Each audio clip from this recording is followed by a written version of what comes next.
चलो तो આપણે ગયા લેક્ચરમાં સ્વાધ્યાયના ચારેક દાખલા સુધી જોયું હતું. ત્યારબાદ સ્વાધ્યાયનો પાંચમો દાખલો, ખૂબ નજીક વીંટાળેલા 800 આટાવાળા અને 2.5 ગુણ્યા 10⁻⁴ મીટર સ્ક્વેર આડછેદનું ક્ષેત્રફળ ધરાવતા સોલેનોઇડમાંથી 3 એમ્પિયરનો વિદ્યુત પ્રવાહ પસાર થાય છે.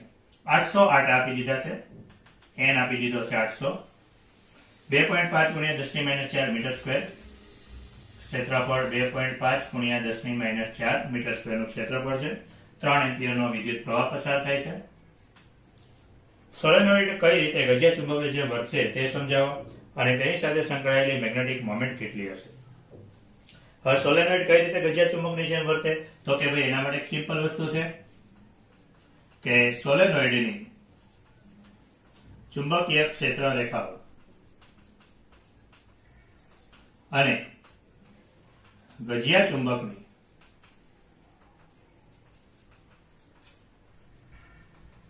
ચુંબકીય ક્ષેત્ર રેખાઓ સમાન હોય છે.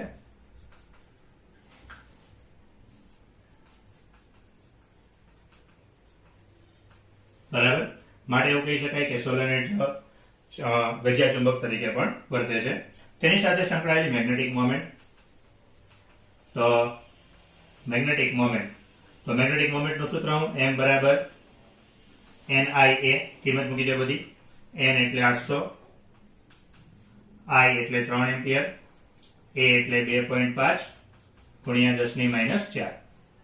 બરાબર, આનું કરી નાખજો. 8 × 24, 24 × 2 48, 48 ને બીજા 12 એટલે 60 ગુણ્યા 10⁻²માં 4 જાય એટલે -2 એટલે 0.6 એમ્પિયર મીટર સ્ક્વેર. બરાબર, ત્યારબાદ છઠ્ઠો દાખલો, સ્વાધ્યાય 5.5 માં દર્શાવેલ સોલેનોઇડ શિરોલંબ દિશામાં મુક્ત ભ્રમણ કરી શકે તેમ હોય. સમક્ષિતિજ દિશામાં 0.25 ટેસ્લાનું નિયમિત ચુંબકીય ક્ષેત્ર લાગુ પાડવામાં આવે તો જ્યારે સોલેનોઇડની અક્ષ સાથે 30 ડિગ્રીનો કોણ બનાવતું હોય ત્યારે ટોર્ક કેટલું. ચાલો તો ડાયરેક્ટ કરી નાખીએ કે સોલેનોઇડ સાધનો, તો સોલેનોઇડ પર ટોર્ક, તો ટોર્ક શું આવશે? mb sin θ. m આપણે આમ બી શોધી લીધો છે, mb sin θ. m એટલે 0.6, b લોકોએ કીધું છે 0.25 અને sin θ ખૂણો આપી દીધો 30 નો 1/2. 3 ગુણ્યા 0.25 એટલે 0.75 ગુણ્યા 10⁻⁴ એટલે 0.075 જૂલ. બરાબર, ટોર્ક. આ વચ્ચે દાખલા નાના. સાતમો દાખલો, મેગ્નેટિક મોમેન્ટ 1.5 જૂલ પર ટેસ્લા. મેગ્નેટિક મોમેન્ટ આપી દીધું છે, ડાયપોલ મોમેન્ટ 1.5 જૂલ પર ટેસ્લા ધરાવતો એક ગજિયો ચુંબક 0.22 ટેસ્લા સાથે એક રેખાસ્થ છે. બાહ્ય ચુંબકીય ક્ષેત્ર છે 0.22 ટેસ્લા. તો બાહ્ય ટોર્ક દ્વારા કેટલું કાર્ય કરવું પડે જેથી મેગ્નેટિક મોમેન્ટ ક્ષેત્રની દિશામાં અને બીજું ક્ષેત્રથી વિરુદ્ધ દિશામાં ગોઠવાય. બાહ્ય ટોર્ક દ્વારા કેટલું કાર્ય કરવું પડે?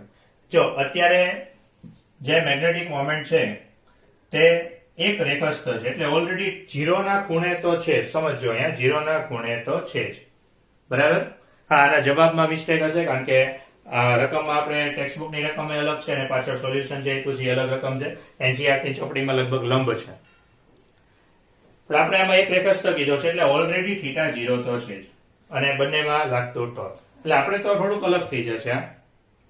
બરાબર, કે અહીંયા ખરેખર તમારે અહીંયા એવું કરવું પડશે એની અંદર કે આ જે સોલેનોઇડ છે કે જે ચુંબક છે લંબ હોવું જોઈએ. ઓલરેડી લંબ છે, પછી એને 90 ના ખૂણે અને 180 ના પછી 0 ના ખૂણે અને 180 ના ખૂણે લઈ જવાનું છે, એવું છે. બરાબર, એટલે એ પ્રમાણે ચાલીએ આમ તો કે આ ચુંબક ને θ1 બરાબર 90 થી θ2 બરાબર 0. બરાબર, એટલે જે કીધું ચુંબકીય ક્ષેત્રની દિશામાં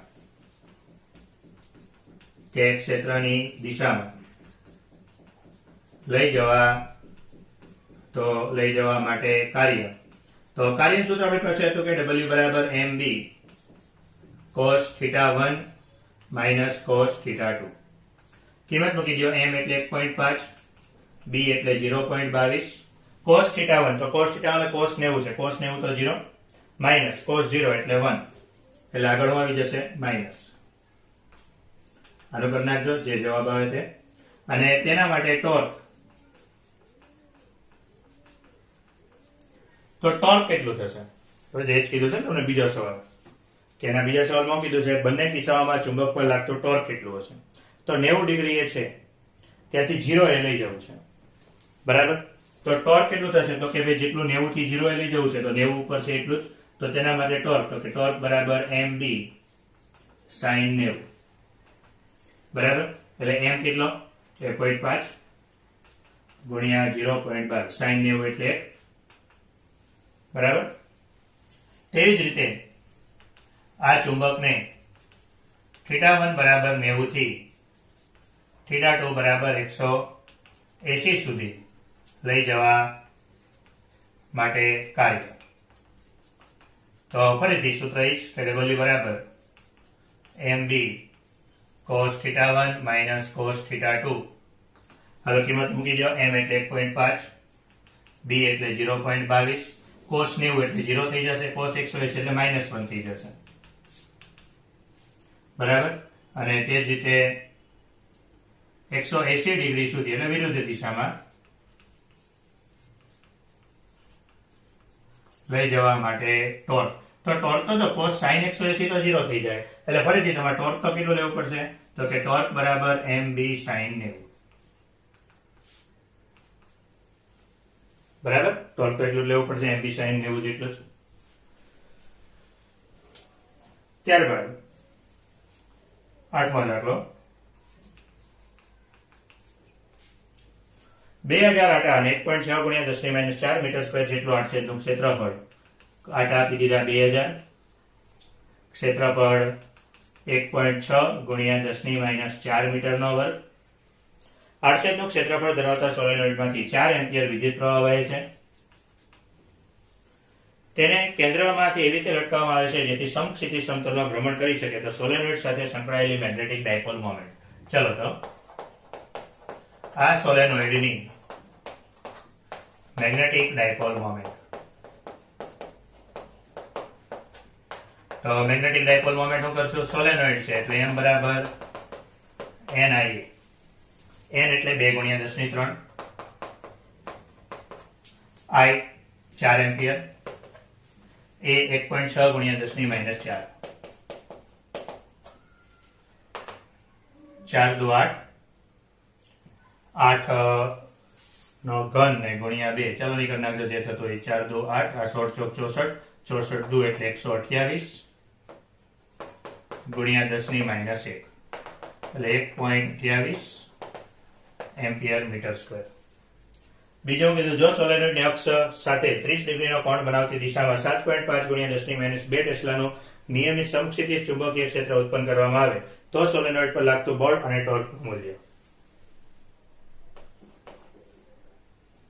જો પહેલા તો કે સોલેનોઇડને નિયમિત ચુંબકીય ક્ષેત્રમાં મૂક્યો છે. સોલેનોઇડ એટલે શું છે? તો કે સોલેનોઇડ એટલે એક પ્રકારનો ચુંબક છે, બરાબર? તો ચુંબકને નિયમિત ચુંબકીય ક્ષેત્રમાં મૂકો છો તો એનો અર્થ એમ થઈ ગયો કે એના પર માત્ર ટોર્ક લાગશે, બળ લાગશે જ નહીં.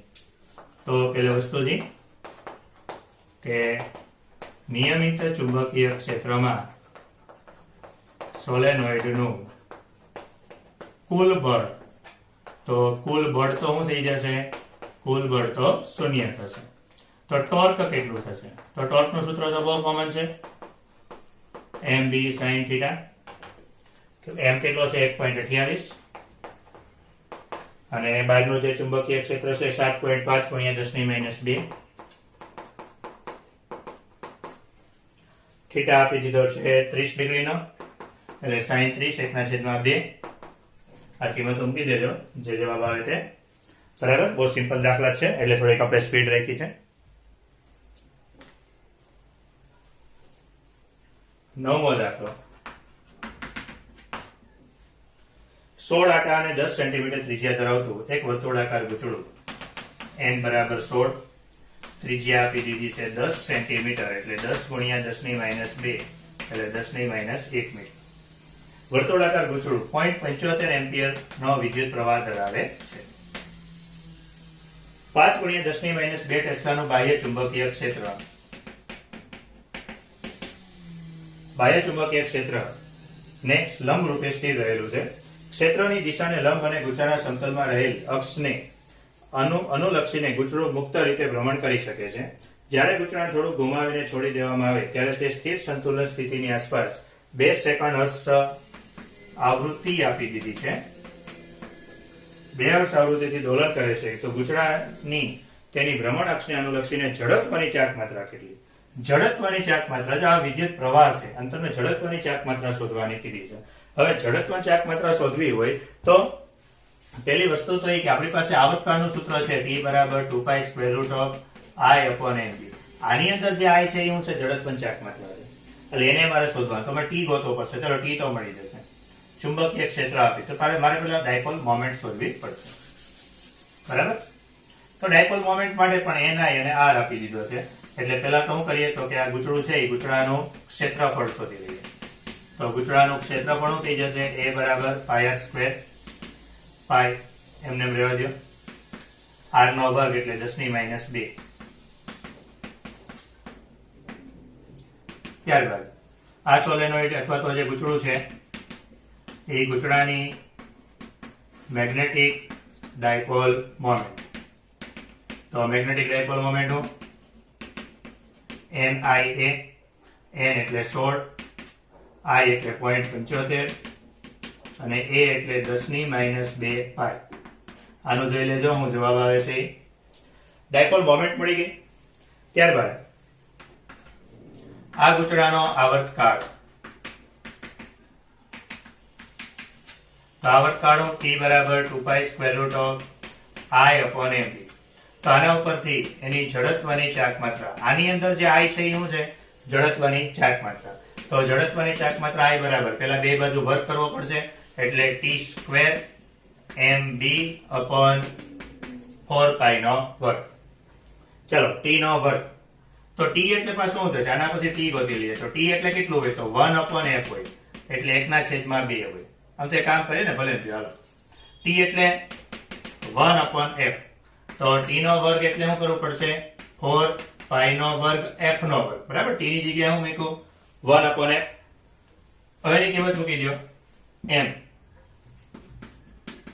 16 ગુણ્યા 0.75 ગુણ્યા 10 ની -2 પાઈ. ચુંબકીય ક્ષેત્ર 5 ગુણ્યા 10 ની -2. 4 ગુણ્યા પાઈ નો વર્ગ એટલે 10. F કેટલો છે? 2. 2 નો વર્ગ એટલે 4. આની ગણતરી કરી નાખજો જે જવાબ આવે તે.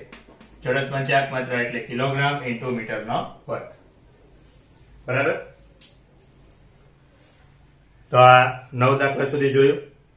હવે 3, 10, 11, 12 ને 13, 14, 15 6 એક દાખલા જ બાકી છે એટલે કદાચ એકાદ લેક્ચર કા 2 લેક્ચર જોશે.